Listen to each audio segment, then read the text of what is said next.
Contre cette leçon de mon père riche. Pour les gens pauvres et de la classe moyenne, l'épargne est une religion.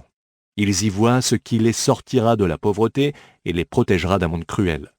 Pour de nombreux individus, comparer les épargnants à des perdants relève du sacrilège. La leçon, une image vaut 1000 mots. Juste jetez un coup d'œil au graphique illustrant l'évolution de l'indice Dow Jones sur une période de 120 ans et vous comprendrez pourquoi et comment les épargnants sont devenus des perdants. Le graphique montre qu'il y a eu 3 grands cracks au cours des 10 premières années de ce nouveau siècle. Le premier crack, celui des sociétés.com, est survenu en l'an 2000. Le deuxième et le troisième sont la crise immobilière de 2007 et la crise bancaire de 2008.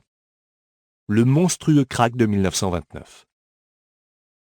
Lorsqu'on compare les 3 premiers cracks du XXIe siècle au grand crack de 1929, on a une meilleure idée de l'ampleur de ceux-ci. On actionne la planche à billets. Après le grand crack, le gouvernement américain et la Réserve fédérale ont commencé à imprimer de l'argent au secours des riches. Entre les années 2000 et 2016, sous prétexte de sauver l'économie, les banques du monde entier ont réduit les taux d'intérêt et ont imprimé de l'argent. Alors que nos dirigeants voulaient nous faire croire qu'ils sauvaient le monde, ce sont en réalité les riches qui se sauvaient eux-mêmes et jetaient les pauvres et la classe moyenne au lion. De nos jours, dans de nombreux pays, les taux d'intérêt se situent sous le zéro. Et c'est la raison pour laquelle les épargnants sont des perdants. Aujourd'hui, les plus grands perdants sont les pauvres et la classe moyenne, ces gens qui travaillent pour l'argent et qui épargnent. Leçon de mon père riche, votre maison n'est pas un actif. Il y a 20 ans, en 1997, tous les éditeurs qui m'ont envoyé une note de refus ont critiqué cette leçon de mon père riche qui affirme que notre maison n'est pas un actif. 10 ans plus tard, en 2007, les gens qui avaient contracté des prêts hypothécaires à risque ont commencé à éprouver des problèmes de remboursement. La bulle immobilière a éclaté et des millions de propriétaires ont compris à la dure la vérité de cette leçon. Leur maison n'était pas un actif. Le vrai problème. La majorité des gens ignorent que le krach immobilier n'en est pas vraiment un. Les pauvres n'ont pas provoqué le krach immobilier. Ce sont les riches qui l'ont fait. Les riches ont créé des instruments financiers structurés appelés dérivés, des produits que Warren Buffett a qualifiés d'armes financières de destruction massive. Lorsque ces armes ont commencé à exploser, le marché immobilier s'est effondré et le blâme a été jeté sur les pauvres et les emprunteurs hypothécaires. En 2007, la valeur de ces produits financiers dérivés était estimée à 700 billions de dollars.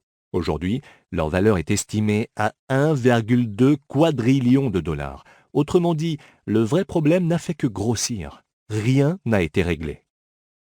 Leçon de mon père riche, pourquoi les riches payent moins d'impôts? Il y a 20 ans, quelques éditeurs ont critiqué Père riche, Père pauvre parce que j'y révélais comment et pourquoi les riches payent moins d'impôts. L'un d'eux a même affirmé que cette leçon était illégale. 10 ans plus tard, en 2007, le président Barack Obama briguait un second mandat devant son adversaire, le gouverneur Mitt Romney.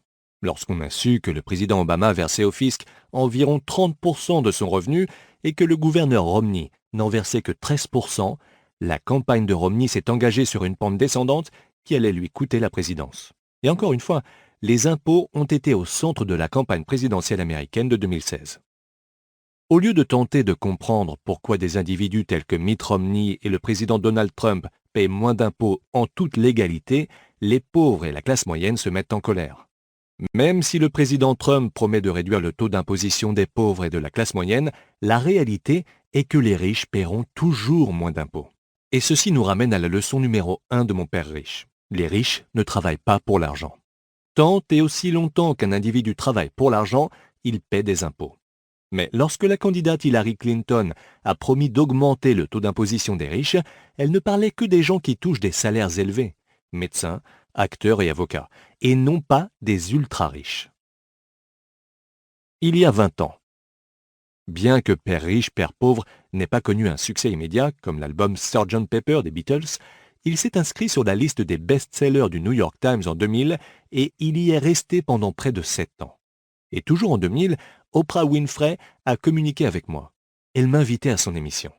J'ai passé 1 heure entière sur son plateau et, comme on dit, le reste appartient à l'histoire. Père riche, Père pauvre est devenu le best-seller numéro 1 en matière de finances personnelles. Les ventes de la série Père riche